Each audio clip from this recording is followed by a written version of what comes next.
We'll begin this morning with that update from Governor Joe Lombardo on the state's efforts to recover from Sunday's cyber attack.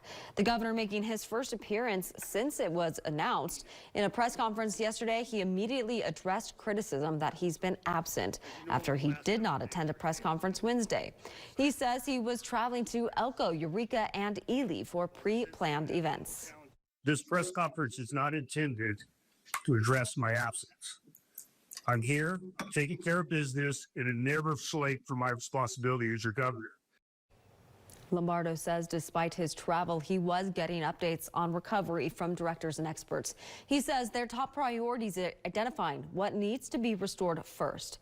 According to the governor's Homeland Security advisor, they've restored internet to a majority of the state's infrastructure. Others are still in the process, and that's impacting the ability to bring back some phone services. So they're working to get that restored and with the record system, emergency dispatch, as well as reopening the DMV.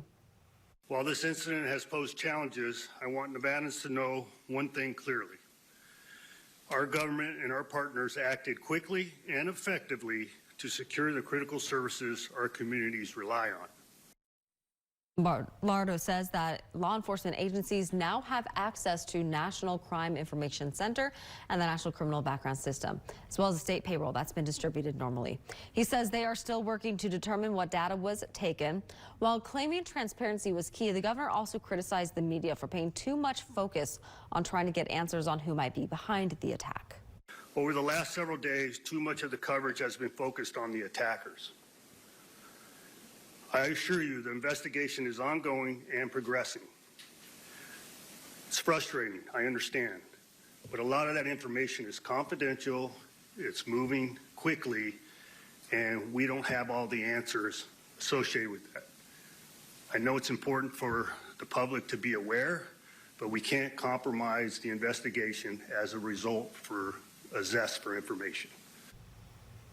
The governor says the state is expanding its 211 phone line, giving information on how to access services during that recovery. You can also visit nevada211.org. They also have a new website, oem.nv.gov/recovery, and that will have updates as well as a recovery timeline and any security guidance.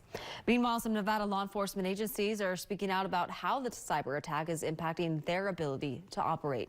Nye County Sheriff Joe McGill saying the outages have no way to track their cars automatically, so deputies are having to call in their locations as they patrol the county.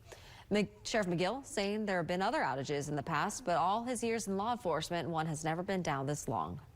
Anything that is interfacing to the state is down. We cannot run driver's licenses. We cannot run license plates. We cannot run people for once.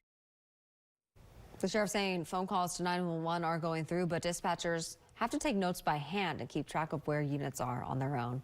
The extent of this impact will vary from agency to agency. Our own local law enforcement has not expressed any of these similar concerns. Of course, a big story that we will continue to follow.